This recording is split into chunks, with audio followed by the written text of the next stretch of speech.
It's time for the Farmers Insurance Open on For The Win. So glad you guys could join us for this week's episode. Last week, a little quick recap, Paul. We had our first runner-up of the year. Ryan Gerard finishes, I think it was 3 shots behind Scottie Scheffler. Surprise, surprise, Scottie Scheffler takes it, and that's his 20th career victory. And we had another Masters champion winning overseas. Patrick Reed takes care of business at the Dubai Desert Classic. And pretty impressive for him. He's one of the few live guys that actually plays around the world. He plays Asian Tour, he plays DP World, he plays a little bit of everything. So props to Patrick Reed. And Scottie Scheffler gets it done again. I'm kind of kicking myself, Paul, for not going into the without Scottie Scheffler market. But lesson learned, as they say. We move on, we march on.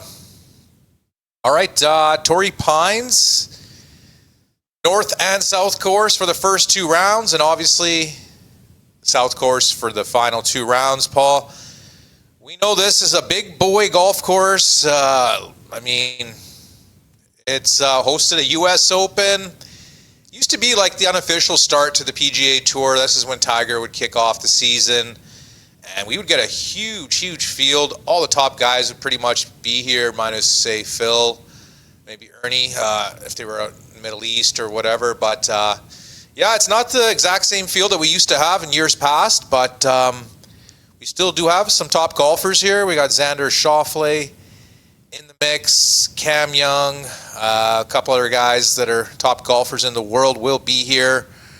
So starting off for my picks, I'm going to be staying away from the top of the odds board. I'm going to be going into the 40-1 range. And Paul's back with us once again. Technology, man. We've got some... It's a little windy here, so I'm having I have a feeling that's messing with my Wi-Fi. Sorry, people. Yeah, something's up there, but all good.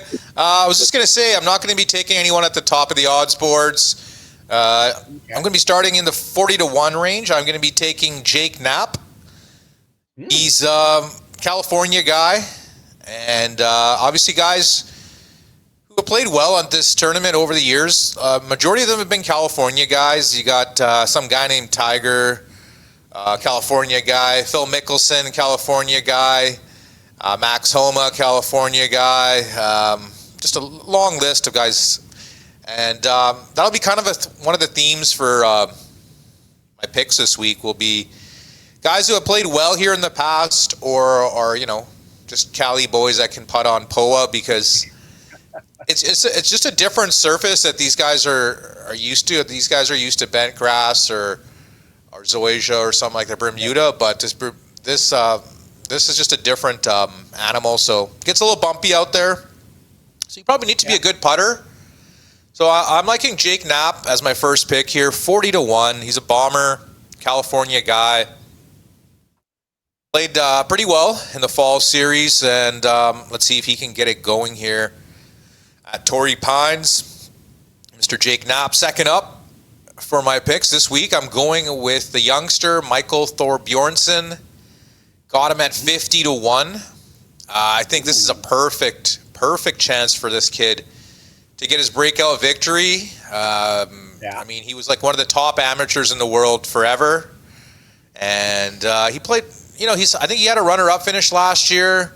So he's obviously a prodigy. He's a can't-miss guy. It's just a matter of when, not if, this guy gets across the line, right? I think this is a perfect course for him. He's a bomber, like most young kids are. How many of these so-called prodigies have we been hearing about, where a lot of them, like I said, in college and stuff like that, they're okay, yeah, they are prodigies, but a lot of these guys we've noticed that not just in golf, but in all sports, where Yeah, you you're get true. some Very guy true. in college who is like the next Eldrick, or the next Lemieux, or the next Gretzky. Like, how many times have we heard that? And then A these lot of the guys time, the come hype out is not real. and the No, spotlight you're right, hits Paul. them, and they go, You're right. you know. I think this kid. I think this There kid are a has the few. metal. There are a few, because I mean, Yeah, of course. There's always going okay, to be, your Rorys of the because world and guys who are just golf prodigies and they're uh, just guaranteed to be good. I mean, you could even kind of say yeah, that for Jordan Spieth. the spotlight doesn't bother them. No, no, but I mean, Yeah, some of these guys, they do their best work when they're young, right? Like Jordan Spieth won his 3 majors when he was in his 20s. Colin Morikawa won his majors early. He hasn't really sniffed one lately, so it's kind of up in the air. Some of these guys can win. Some of these guys just kind of in mediocrity. But I do like Michael Thor Bjornsson in this tournament at 50-1. I think it's good odds. My main book has him at 40-1 or 45-1, so decent value on the youngster Michael Thor Bjornsson. Next up, I got 3 guys. I got them all at 66-1. And I think I got pretty good odds on the first 2. Patrick Rogers, 66-1. He's 50-1 in my main book, so I got good value. He's another California kid. Hasn't won on the tour, which isn't the best thing, but he's been knocking on the door. He's actually like a top, believe it or not, this guy's never won on tour, but he's like a top 20 player in the world. Obviously, the live guys are not included in there, but still, very consistent. Yeah, he had a top 10, I believe, at Sony, and he finished pretty decent last week. So he's one of these guys that's knocking on the door, just doesn't get across the line.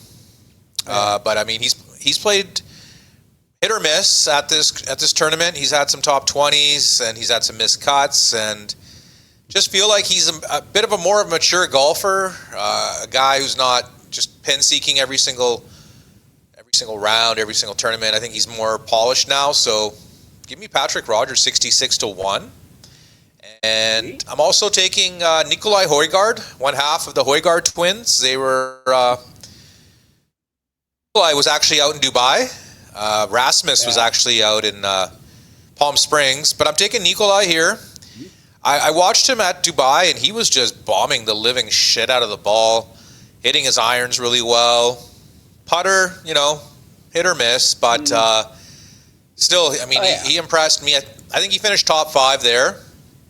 And he did have a chance at this tournament, I think 2 years ago, when Matthew Pavone won. So he's had some good history at this tournament, even though he hasn't played it much. And he's got the length, he's got the pedigree. He's a Ryder Cup player, and hasn't won on tour. I think this could be a good spot at 66-1. I think that's great value. I mean, I think he's like a 45-1 type of odds guy. So, you know me, I like the value. So I'll grab that value on Mr. Højgaard. And then the last guy in the 66-1 range is Sahith Theegala. He started the year off with a couple of top 20s, Sony Open, and then last week at the Amex. And just the eye test I'm seeing from Sahith, he's just playing with a lot more joy like he did in his first couple of years. And last year was just a horrible year, injuries, and just a lot of just not good golf. And looks like he's come back now. He's engaged, and he's played well at Torrey Pines, another Cali guy. Signed me up, 66-1 on Sahith. So that's 3 guys I got at pretty good odds. And then the last guy I got up my sleeve for my 6-pack of golfers, it is Ricky Castillo, the youngster. Not really a big name on tour. I'm taking a long shot with him, 100-1, and I'm taking 8 places. I could get him 120-1, I should say. But I'm going to take the 8 places just in case he's in contention and just falls face first. So I'll grab the 100-1 with 8 places for the youngster. Pretty long hitter. Pretty good with the irons. I think he usually plays pretty decent on the California West Coast trip, and Yeah. I mean, this is kind of a home game for him, Cali guy again. So Ricky Castillo, 100-1, 8 places. I believe last year we cashed a each way with Sam Stevens. Yeah. And that was the first semi cash for our first season of For The Win last year. So that was kind of exciting.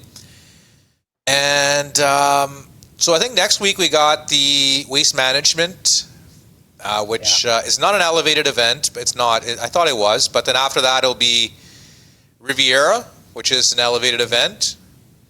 And signature event, I should say. Yeah, signature event. And then after that is Pebble Beach, another signature event. So we're going to have like 3 big tournaments in a row after this week. We're going to have basically Scheffler will play Waste Management. He'll play obviously Riv, which is a Siggy, and he'll play Pebble, which is a signature event as well. So after that, we're done with the West Coast, and we're going to Florida. Have you been looking at any of those bets that you did like last year, where you took like, in the live, you got rid of Fleetwood because he was like winning everything, and then with Scottie here, where you had the bet where it was like he wasn't part of it. It's like you took him out of play and then made the. Are you looking at anything like that this year? I am going to do that. I am going to do that for sure, especially with Scheffler.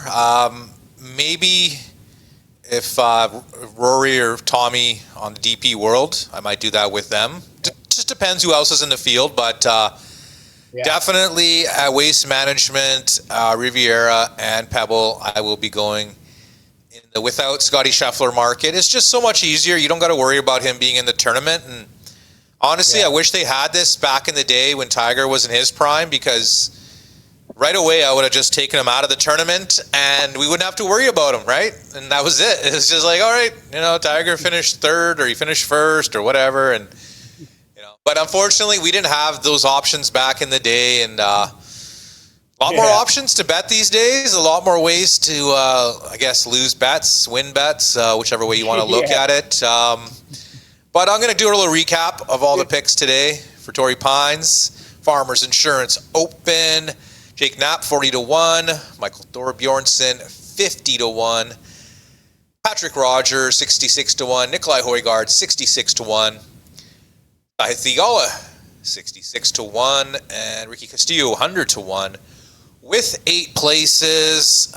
And we'd love if you guys want to consider hitting that like button, hitting that subscribe. Are you looking at any of the other guys for, say, maybe like a top 20 or maybe an each way as well, or is it just one each way and everybody else just one each way straight up? Just straight up, because I went with more golfers than I usually do. I usually go with 4 or 5. Yeah. This tournament I went with 6, so I'm not going with the top 20s. But I think next week I'll probably go back to the top 20s and then a little bit less outrights. But still figuring it out, still testing the waters here on For The Win. But we'd love if you guys to give us a thumbs up, like, subscribe. Tell us, comment below, who do you guys like? And we'd love to hear that, your feedback, and we're going to catch you guys on the next one. Hang loose, people. Peace out.